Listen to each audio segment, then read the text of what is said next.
everyone, we're live from NeurIPS 2023 in New Orleans, and we have an incredible collection of interviews in person with our new clip-on microphones. Yeah, thanks for letting me co-host this week, Connor. Awesome, it's been such a fun week, and we really hope you enjoy our interview series.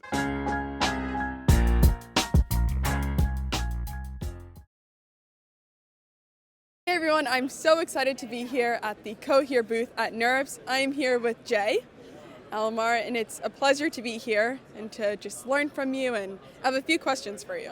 Great to be here. Great. It's an awesome conference. Great to run into you. So how has NeurIPS been treating you? Overwhelming. There's so many smart people, so many works, so many things to catch up on, so many talks and poster presentations. So yes, there's a lot to sort of digest, get through. Yeah. I feel like that's motivating for 2024, right? That is true. Yeah, like I'm spending a good chunk of this time thinking about the tools to explore information. So visualizations or using LLMs to, understand or explore or search things like NeurIPS papers and posters. Awesome. And I guess with the encouragement with NeurIPS at the end of the year, and it's kind of like what we can expect in 2024, can you give us kind of what we can expect to see from Cohere? Okay, yes. So we're very excited about retrieval augmented generation, and we also see that the industry is as well. And so that's an area where there's a lot of promise. A lot of people who are just new to LLMs this past year, they're starting to look at that as one of the highest, let's say, use cases that they want to think of.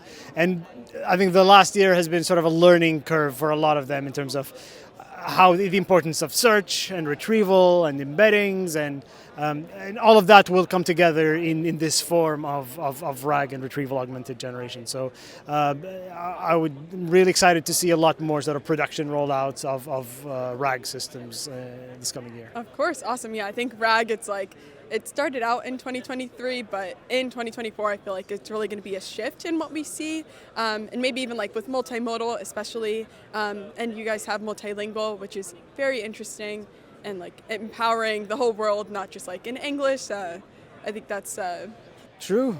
Yeah. Multilingual is fascinating. It gives a lot of people in different geographies a lot of tools that people take for granted. Let's say in English. The thing with, let's say, RAG is the robustness of it takes time. So it's not, do you just search the question that a user gets, just throw that at a database and get an answer? People find that their proof of concept needs a little bit of an improvement. And so we've been setting out some of the ideas and tools to make these systems a little bit more robust. These can include things like query rewriting or citations, and let's say better retrieval through things like integrations with Weaviate for embeddings and re-ranking. Yeah, especially I think the Weaviate connector. That's one of the opportunities that we've seen. Behind us is the Coral demo.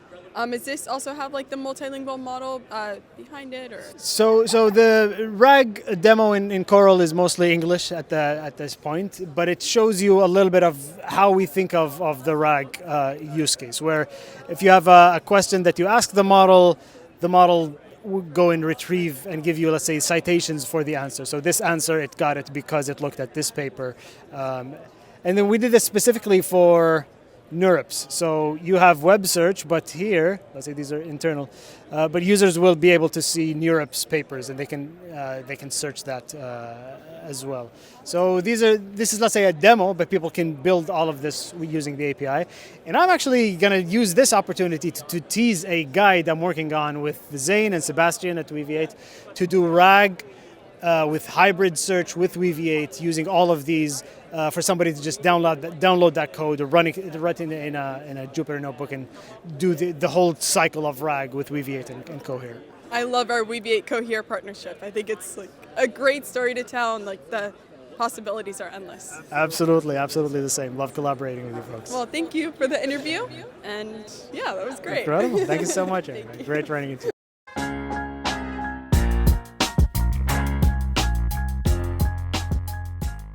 Hey everyone, we're back with another sick Weaviate tutorial on sparsity on LLMs. I'm here with my guest Connor. Yeah, awesome. So I think there isn't anything more exciting than running LLMs on CPUs, and maybe we could just kick it off by diving into this demo and explaining what's going on with this. Yeah, so at NeurIPS we work on compressing models and making them as small as possible with a specific focus on unstructured sparsity. So here at NeurIPS we're showing a paper called Sparse Fine-Tuning for Inference Acceleration on Large Language Models, and we actually applied Sparse GPT to MPT, Llama, and Mistral models, and we're able to print it in one shot and then further fine-tune those models on downstream tasks, preserving accuracy compared to the dense model, and getting sort of massive speed up, 6x, 8x, even, hopefully some 10x stuff going on here. And yeah, we're showing sort of sparse Llama running on some fun prompts, running on some AMD AWS compute instances. Amazing. So I know that privately we have a lot of conversations where you've explained this to me over and over again, but if you don't mind going again, like what does it take to take the dense Llama 2 and convert it into the deep sparse Llama 2? Yeah, so basically, we have a library called SparseML that's open source and works natively in PyTorch, so it can take your Hugging Face weights, take that module graph directly and apply the latest sort of compression algorithms of like sparse GPT or smooth quant or layer activation, equalization, all the latest quantization and pruning techniques, and basically apply all those to your PyTorch graph, and then export that to Onyx, which is the format we use in deep sparse. And so when you're ready to deploy it, you just sort of ship that Onyx and the deep sparse application to your server or your local machine, and you can get started in our direct text pipelines from a code perspective, or we have, say, OpenAI compatible API server that you can spin up and start pointing your OpenAI code to. Yeah, I think it's absolutely amazing, and so if we could kind of then come into the implications of this, now you can run LLMs on CPUs and it's getting way cheaper to run it. We're big evangelists of RAG, retrieval augmented generation, where a lot of people want to run it privately on their laptops, and so this kind of thing would just massively take that forward. And we're also really excited about things like, we call it generative feedback loops, where it's like the LLMs take your data and then they process it to create more data. And maybe as we think about what does billion scale look like for the average person who has their notes in a Notion, and then they do this kind of thing processing with LLMs. Just generally, what do you think this kind of inference acceleration, how will this change the entire state of AI? Yeah, I think particularly CPU inference and optimizing the models like this really suits well for having all these specialized models and continuing to make fine-tuned variations but what you find is sort of the problem with that is that you can't really have a lot of throughput for that. You're not getting 10,000 or 100,000 users a day hitting your specific fine-tuned model. So it's a lot to spin up a GPU and use all that memory just to host your model or your various models that you want to play with throughout the day. And sort of CPUs with the much cheaper memory, if you can get higher effective memory bandwidth but through sparsity and of course quantization as well, you can get good enough performance for serving your low batch size use case, and just get really good latency for the applications you're trying to build and experiment with. I guess, so parsing that for me, I'm curious if there's maybe a hybrid model where you have specialized models that live on CPUs, but you also have GPUs that host maybe the GPT-4, so that kind of orchestration of the general reasoner lives on the GPUs, and then you have this kind of specialized models in the CPUs. And I guess it also just makes me think about this whole load balancer for LLM APIs kind of idea. And then I think also with Weaviate, if you can run the LLM in the CPU, does it make sense to have some models kind of in the database, very close to where it's running, as well as then requests to bigger models? And just, I guess, so my question would be just yeah, that kind of orchestration. Yeah, no, I saw this great tweet today of someone saying that they trained a kind of a routing or a gate network similar to the Mixtral stuff, that it would actually help you choose whether you should ping GPT 3.5 or 4 or Claude or Gemini, or sort of like which LLM is going to be like best suited for the kind of like prompt and task you have ready for it. And I think that kind of idea, really got me thinking, this morning, like across those lines of like, like what actually, how big of an LLM do you need to use? Like what's available? Do you need to stay local with some, small, fast, essentially free LLM to use? Or do I need to use a more like capable API in order to get like, the right sort of answer that I'm expecting for the given task? So I think things like that are going to like continue to develop. I think like, as we have like more APIs and like a lot more specific models, and of course like hosting of those models with all like the prompting or system messages, or sort of all the complexities aside from the model weights themselves, changing how those APIs feel for use. I think there's going to be a lot of higher level decision making and routing that you're going to want to do when building like a cost-effective application. Yeah, amazing. I guess like one other thing is a trend for me that I feel like I'm seeing is more inference API provider. I know we talk about the inference API, but like this, I'm curious. Like I think my understanding is that Neural Magic is very focused on just kind of like building this, making it work, but then do you see like a whole another like inference like providers that are built on top of Neural Magic that offer the APIs, or will Neural Magic offer an API? And I think this also goes. It also goes for fine tuning. Yeah. I mean, at the moment, we're not really, investing in like in inference API and like hosting models for people. We actually like have some partners and like customers that we work with that like want to build, want to have us built into their applications. Like, we had a recent release with Striveworks, who makes like an inference optimization and autoscale platform, and they built us in as as a provider there, and then obviously we're working with like cloud marketplaces to build products there. So I think from our perspective, we want to make like the best possible software and like the most like elegant heuristic approach to inference rather than brute forcing it. And like I hope we're like best served using that, and people find that software usable. Awesome. Michael, thank you so much. I love the hat. So it seems CPU rich, really clever. And become more CPU rich every day. There's no reason to stop. Yeah.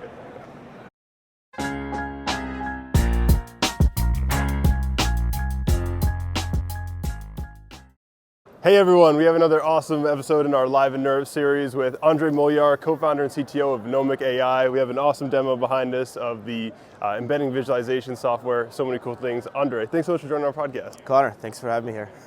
Awesome. So how are you liking the conference so far? The conference is great. This is my 4th year here. My first year is not an academic, so it's really interesting to see this this conference really grow into something that's a lot bigger than sort of like the research papers. There's a lot of community here from industry, and the poster sessions are gigantic this year. Yeah, I think there's just so many cool things to this embedding visualization, like just with Weaviate and people with their vectors, and they want to see kind of how their data is distributed.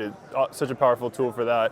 As well as we get tons of questions about people who want to do this kind of like topic modeling or see outliers. And I think but the question I really want to ask with this Live at NeurIPS series for you is, there's also such an interesting opportunity to help people train machine learning models by seeing the visualization of how their model is mapping the space. And I know that you train a lot of models and you have a lot of cool ideas about that. How do you see that kind of presenting Nomic to people who train models? Yeah, so like one of the things, so like the original Transformers paper at NeurIPS 2017, this is where it was presented, and that sort of like marked this point where I think a lot of research, especially on the architecture side in machine learning, sort of gravitated towards like, you have this one architecture, the transformer, and what you do is then you play with the data to figure out how to program that architecture, right? How to program the weights to be able to solve your end problem. So a lot of the work that a lot of people have to do nowadays, especially in industry, it's very data heavy work. The way you program machine learning models is by manipulating the distribution of the data points. So kind of where we come into play here is that we allow it to be very capable and make it very easy to allow anyone to go in and program the machine learning model by adjusting the data distribution. And we sort of build, like you might say, the data IDE to allow you to be able to adjust that distribution to program your end machine learning model. So cool. So maybe like you see a region, I think it's kind of like this active learning problem, and that's maybe one of the big applications of nearest neighbor search generally is like, you have a region where you have a lot of loss in that region, so you try to collect more data points in that region kind of, and it's hard to just have a category to that region with, like if it's like MNIST classification and you have errors on 8, that's kind of intuitive, but with more self-supervised, you need like this visualization of the clusters to even, begin to understand where are the failure modes. Yeah, I mean, there's like many ways to evaluate the quality of a machine learning model. If you go to the poster sessions all the way over there, you'll see that the thing that you need to get into a good conference like this is you need good quantitative evaluation. You need numbers that beat previous numbers, ideally. But honestly, in many domains, it's very, very hard to pick good evaluation metrics. Like, how do you evaluate the quality of image generation, for instance? Like, the metrics people use there are actually very bad proxies sometimes. A lot of things like the metrics for evaluating the quality of GANs, they're very poor quantitative metrics.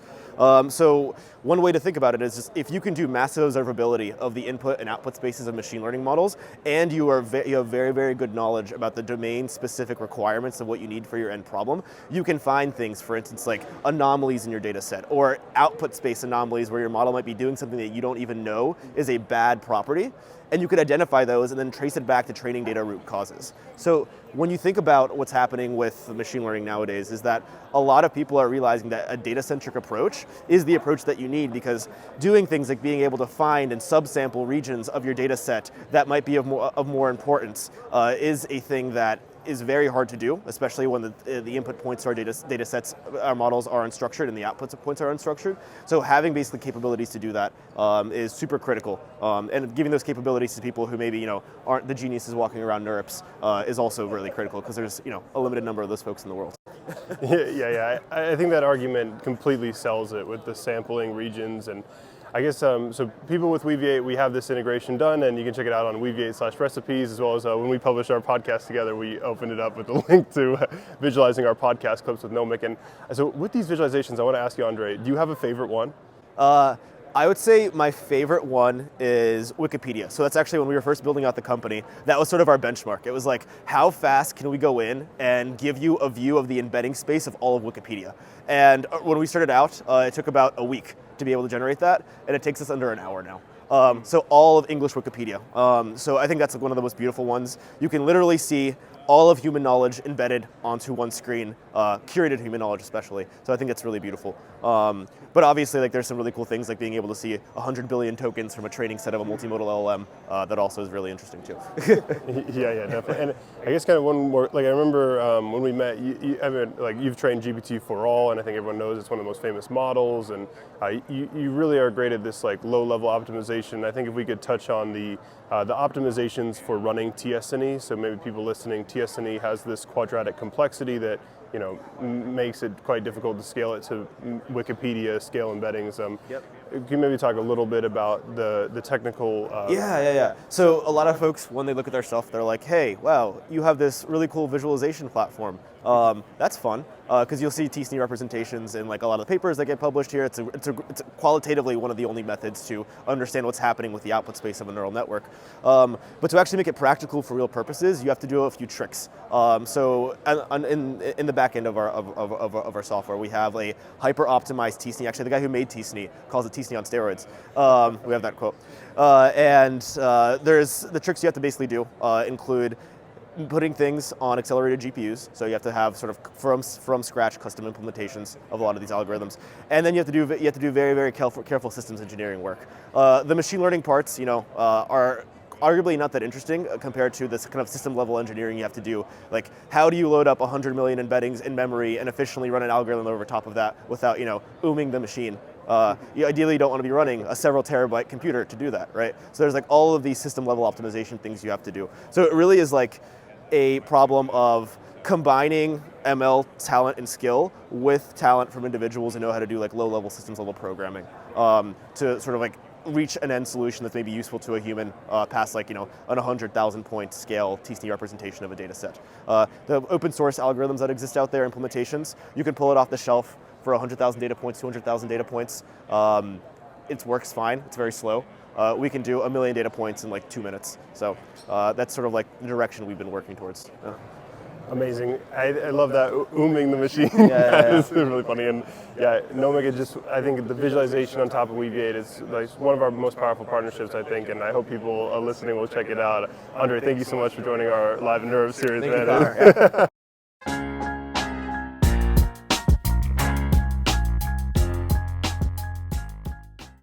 Hey everyone, we're back with another Live at NeurIPS interview. I'm here with Div Garg, the creator of Multi-On, a super exciting company doing next level stuff with agents. Div, thank you so much for joining our NeurIPS podcast. Definitely, yeah.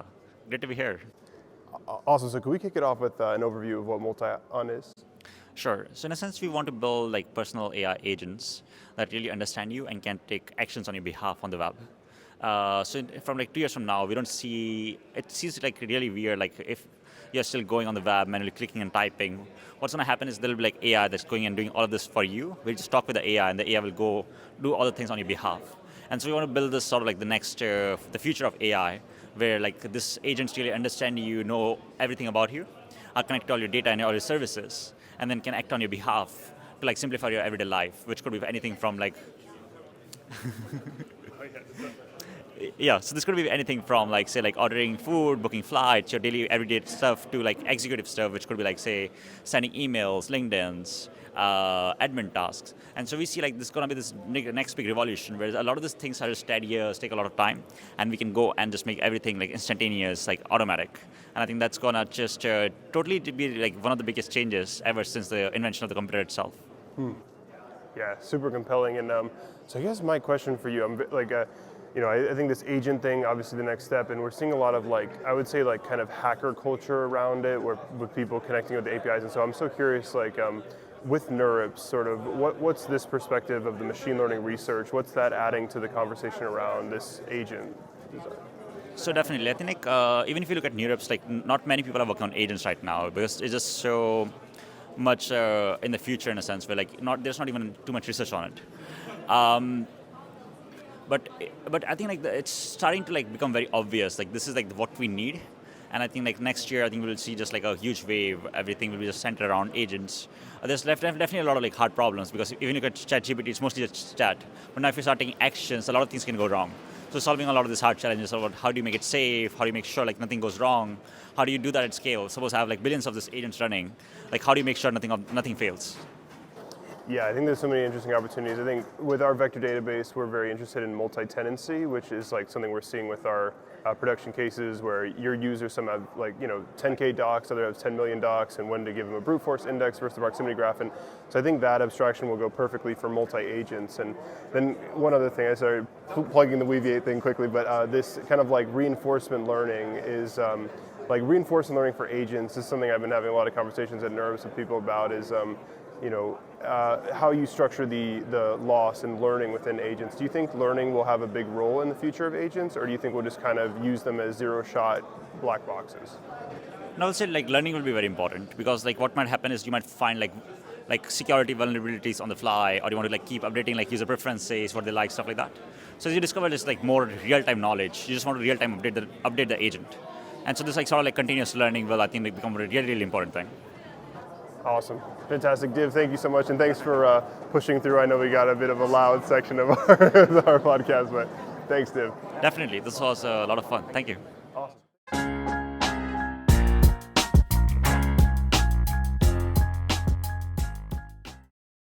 Hey everyone, I'm so excited to be here at the Voxel 51 booth at NeurIPS 2023. Here I have Jacob. He's going to give us a demo, and then we'll end off with a very interesting question on where we see AI is headed in 2024. Thanks for having me, Erica. It's great to be here. Pleasure to talk to the Weaviate folks, as always. My name is Jacob. I'm a machine learning engineer and developer evangelist at Voxel 51. I'm going to show you a little bit about the 51 toolkit. So 51 is an open source toolkit for curating and visualizing data, images, videos, point clouds, PDFs, any unstructured data generally. So we have a data set pulled up in the 51 app right here. You can browse through your samples. These can be images, videos, point clouds, whatever. You can click into them. You can see all of your predictions, all of your ground truth information, and inspect it. You can filter by different properties, like I can filter for things that are, for instance, overcast, and I can combine different filters together, like I only want to see things that are overcast and happen on the highway, and that I can get these interesting subsets of my data. And everything that's going on here is backed by a Python SDK, which gives you programmatic control over your unstructured data. So we can actually see what that looks like when we hit this bookmark button right here, and then we can see that this is represented symbolically. So this is a symbolic pipeline of logic that allows us to get the specific data that we want. But in general, this is a toolkit that doesn't just allow you to filter your data, it allows you to find hidden structure, to find problems, and to curate a higher quality data set. So let me show what I mean by that. So one thing that we do is we have embeddings. So you can generate embeddings with whatever model that you so choose. It can be an image embedding model, it can be a multimodal model, whatever. And you can use dimension reduction, either UMAP or TSNE or PCA, in order to reduce the dimension of those embeddings down to 2 dimensions so you can visualize all of that. So let me click out of this so that we can see all the points here. And so now we can see the clustering of our data in this 2-dimensional space, and we can color by whatever property we want. So I can color by something like the time of day, and I can see the rough structure of the data. So mostly this is one time of day and this is another time of day. So this is night and this is daytime. But there's a couple of points in these clusters that are colored differently than the other ones. So we can investigate what's going on here. So we can look and say, okay, let me just look at these points. So I'm just gonna look at the nighttime points in the cluster of mostly daytime images, and I can inspect what's going on here and look at these and see if they're edge cases or if they are annotation mistakes. So I can see some of them, like this one, looks like it really is nighttime. So this is a mistake. But some of them, like this one, looks like it's daytime, we're just in a tunnel, which is an edge case. So then you can actually go back and re-annotate the data or add more data for edge cases and so on and so forth. So this is just one example type of thing you can do with 51, but in general allows you to build a better data set so you can train a better model. Very cool. So essentially it's labeling, but then also visualizing. So like with these edge cases, you can go back and say, like classify it like it is daytime, like that's okay. And then like you're building up like a richer data set in a way. But you also mentioned multimodal data. And I think right now it's a very interesting application right now. Where do you see multimodal data and also applications headed in 2024? Great question. Just to clarify one thing, it's not labeling. It is a way to make your data better. So we integrate with labeling platforms, but we're not a labeling tool set. But multimodal is going to be 2024. Like 2024 is going to be the year of multimodal data and models. We're going to see a lot more of the GPT-4 vision type models and the Lava 13b multimodal assistants. But what I'm most excited for is having all of this stuff be real time. So we're going to see real-time image editing and instruction-guided tasks that are multimodal, and all of that happening in a way that enables people to interact and create new workflows and value propositions. So that's what I'm most excited for. Not necessarily large foundation models, but these capabilities actually coming to everyday people. So very interesting. Thank you. Thank you for the demo and also answering the question. My pleasure. My pleasure.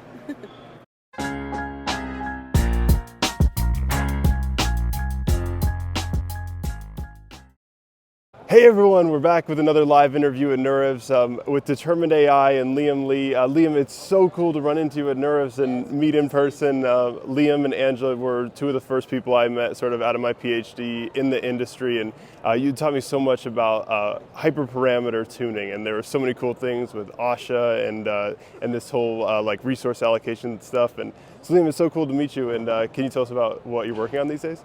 Yeah, as with a lot of companies, we're also looking in the LLM space and enabling our users to basically fine-tune the open source language models as easily as possible, and also looking to provide easier tools for prompt engineering and evaluation of different LLM applications. I mean, so I did have a question, Liam, I really wanted to ask you about.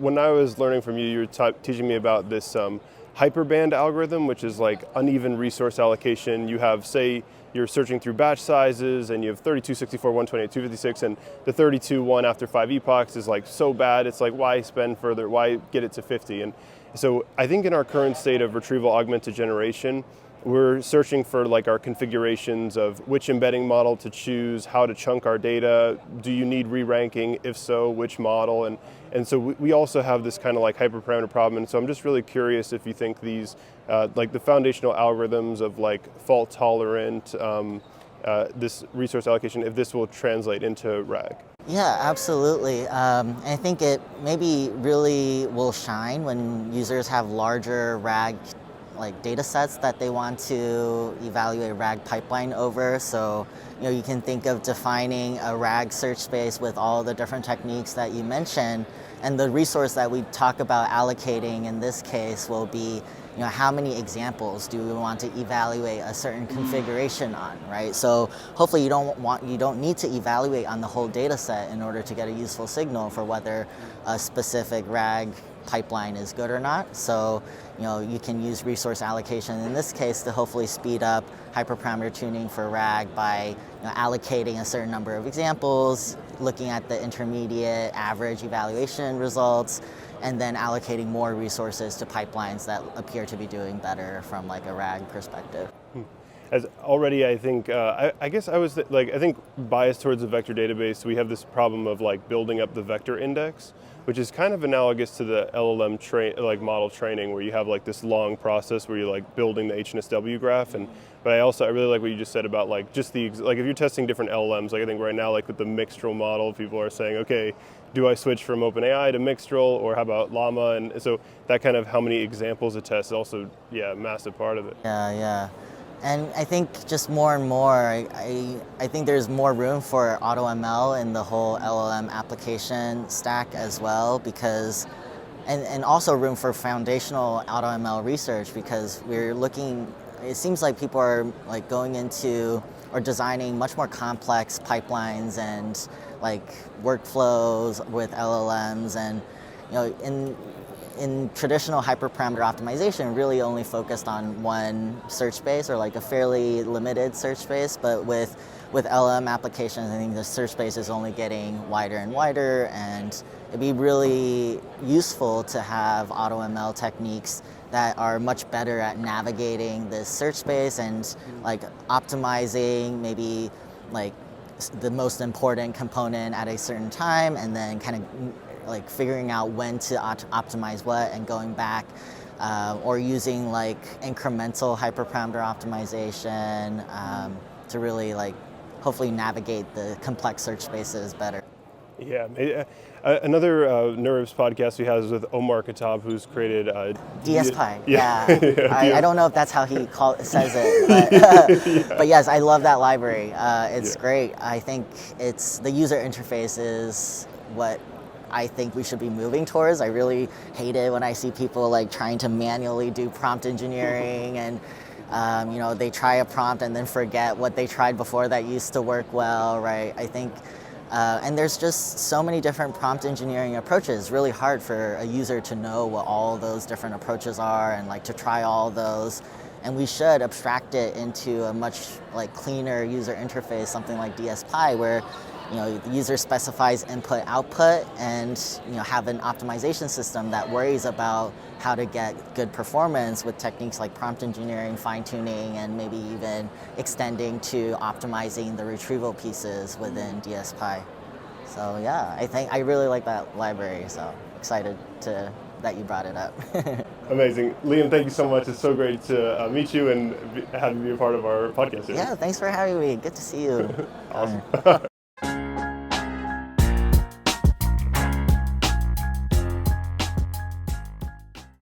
Hey everyone, I'm so excited to be interviewing Alex Chao from Semantic Kernel.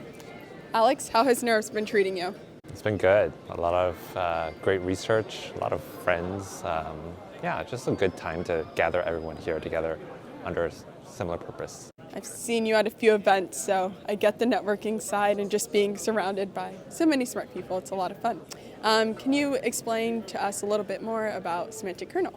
Yeah, I mean, semantic kernel is an SDK that we at Microsoft open sourced, and it's kind of the foundation for many of the copilots that you see Microsoft create. And we built it internally in the office of the CTO, and we had early access to GPT-4, and really kind of saw that there were a lot of common patterns, a lot of emerging architectures coming out. And yeah, we decided to open source it in early March, and it's kind of grown into its own thing and community. And we've worked with Weaviate also to make it even better. It's always nice to see Zen part of your podcast, but also doing work with semantic kernel. It's kind of funny that you said that it was initially like an internal tool, but then you open sourced it. That's awesome. But with that being said, 1.0 is being released very soon. Can you tell us what we can expect from it?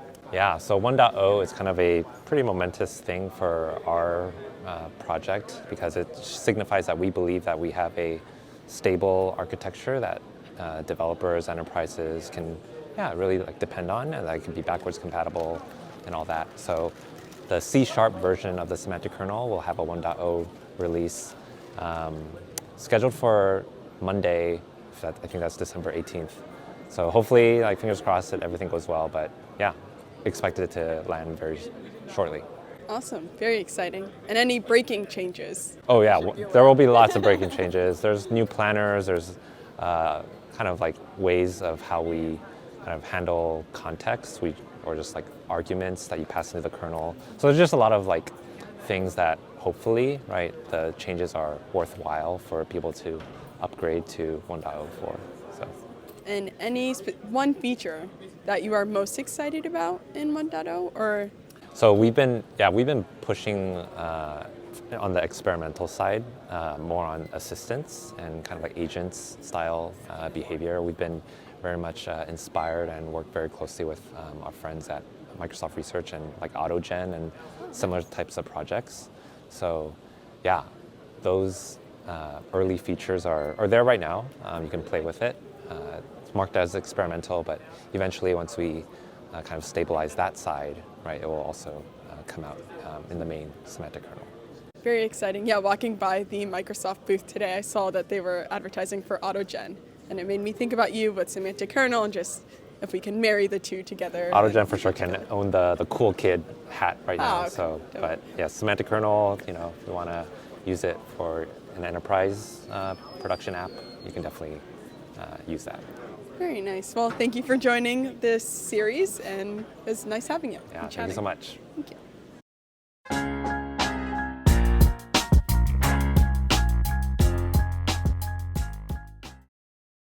Hey everyone, we're live with another interview from our NeurIPS in-person interview series. I'm here with Alex from Weights and Biases. Alex, thanks so much for joining our podcast. Hey man, this was so cool. I just came up and saw you guys with these things. I have to jump on. I have to say something. What's up, man? Yeah, awesome. We had so much fun at the Weights and Biases party. It was one of the coolest ones we've seen at NeurIPS. And we were actually just trying to find you at the booth. We're kind of wrapping up as we're doing this interview. So it was so cool to see you coming by and we really wanted to feature Weights and Biases in our series as well. So can you tell me about your impressions of the conference and kind of what you're learning about the state of AI from it? It's interesting because there's quite a big difference between the papers that happen and Vicuna paper from this March, for example, the folks who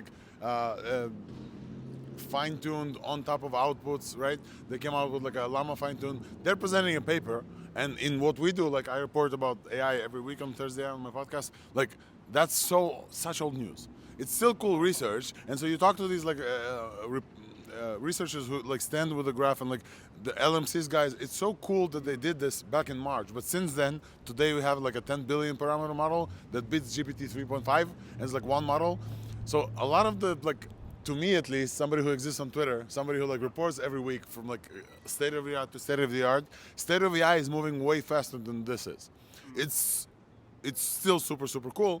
And the coolest thing about this is just meeting people. Just the amount of crazy people that I've met. That's super cool. Yeah, without question, that's my favorite part of the whole NeurIPS conference. And I think what you're saying is extremely fascinating because, it does feel to me like the engineers are moving faster than the researchers maybe. And if you're just trying to keep up with the flashiest thing, I think the engineers, the hackers are ahead of the curve with that. But I think that there is a very interesting thing with so I understand weights and biases is about experiment tracking and being rigorous with these metrics, but I think the trend we're also seeing is this LLM as judge and using the LLM to produce metrics that would let this, I think would merge this kind of like rapid development of new products with that kind of benchmarking and tracking. What do you think about all that kind of LLM as judge research and how it might be integrated with weights and biases? Well, thankfully, some of what I do is report on this every day, and so today OpenAI, yes, I'm saying this correctly, released open source today. They released something that helps judge bigger models' outputs with smaller models, and they came out with something, including some code on GitHub. Like this is the first. Like I was like, whoa, OpenAI is back to open, where they say something around the area of GPT-4 that's guided with GPT-2 can outperform GPT-3 guided by a human, which GPT 3.5 guided by like an expert human is like considered like one of the top like results. And so that's very interesting because like our LHF got maybe behind us at some point. We need to scale faster. Like humans can scale only so far, and like AI needs to take over. So definitely there's a bunch of that. I haven't seen much research here, but like it's really like quite hard to follow everything, all the places and plaques and like all the talks. But that research is moving very fast. OpenAI is doing something today, and open source is not that far behind. I have a few friends who do RAG, and then they have several agents, and some of their agents are like 70 B llamas, and some of their agents are like 7 B llamas, and they just kind of like, they're the routing. They're like the neural core, whatever they call it, where they make the decision whether or not to go for like that big, heavy, like logic thing that you have, or is it like fine enough to use like a small, very capable model as well. And the whole thing wraps around all these models getting better and smaller at the same time. So like, I think we're coming very soon to like an on-device, on-edge, like a router model that's tiny, that if you need to go like for the bigger, like the very heavy like brain stuff, you will like, that will route to a bigger one. Yeah, I love that vision.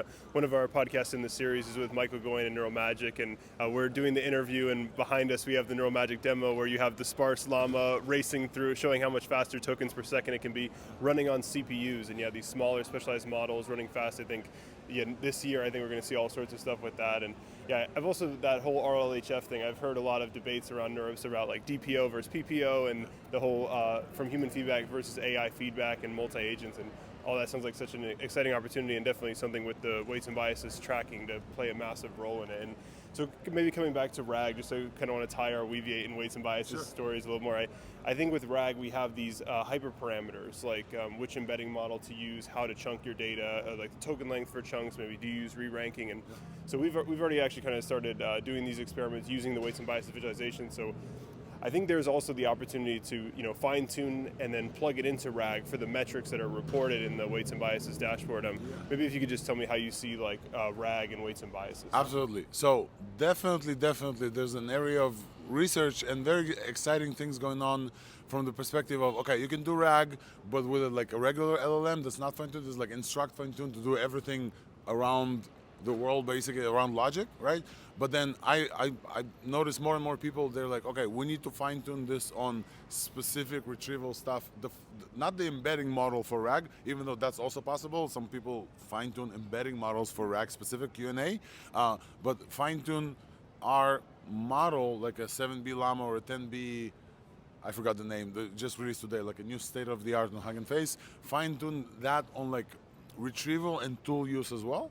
And so those kind of capabilities fine-tuned into the model, they make the model better at RAG, for example. And fine-tuning is all what like weights and biases is all about, right? You take a base model off the shelf, or like the coolest new Mistral or Mixtral, whatever they dropped just a Friday ago, and then you start working at it with your data sets on your own task and your own capabilities, and that's definitely connecting weights and biases and like RAG and Weaviate, all that, yeah.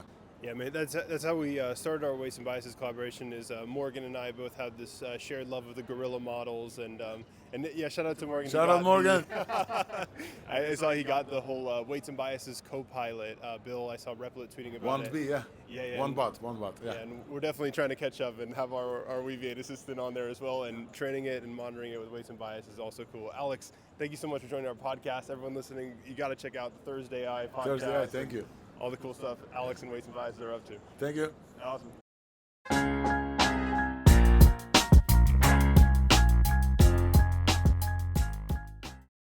Hey everyone, I'm here with Sebastian Raschka, one of the world's top educators in AI. Sebastian, it's so cool to meet you here at NeurIPS. Yeah, nice meeting you, Connor. Totally surprised by you attending here, so it's nice to just meet each other here at the conference. Awesome. So can you tell us a little bit about PyTorch Lightning?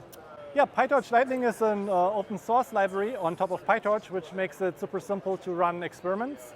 For example, multiple GPUs, changing the position. It takes care of logging, checkpointing, and a lot of things. It's essentially a free upgrade for PyTorch. It's so cool. And so I understand you're doing a workshop on how to train a LLM. I think it's in 24 hours. Or I might be mixing the title a little bit, but can you tell us a little bit about that? So yeah, that's the NeurIPS Efficiency Challenge. That is actually a whole workshop with many, many talks. I wish my talk was 24 hours, or maybe not. It's just 15 minutes at that workshop. But it's going to be an exciting workshop tomorrow where we will see the creative solutions people came up with to train or fine-tune LLMs on one GPU for 24 hours, like you said, and coming up with the best LLM in that short amount of time, which is, I think, super interesting to a lot of people, because a lot of people don't have multiple GPUs or time to train LLMs. So it's important to also focus on how can we make this more efficient and what are the best techniques to make that efficient. So yeah, if you have time, you're around tomorrow.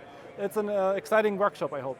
Yeah, amazing. I think this kind of like LoRa low rank adaptation. I know you've written so many amazing blog posts explaining like how it works, and I think this using PyTorch Lightning to control that LoRa at a lower level. It's all really amazing stuff. So yeah, I guess I'm just really curious about your general sentiment on like this low-level control with PyTorch, and maybe how this compares to like buying into the abstractions of like transformers, or maybe even things like say AnyScale or like OpenAI fine-tuning, where you don't even bother with the model itself, and just maybe your experience with who is the most interested in this kind of lower-level control of the models at this stage? That's a good question. I would say people like me who are tinkerers, who like having an understanding of what's going on.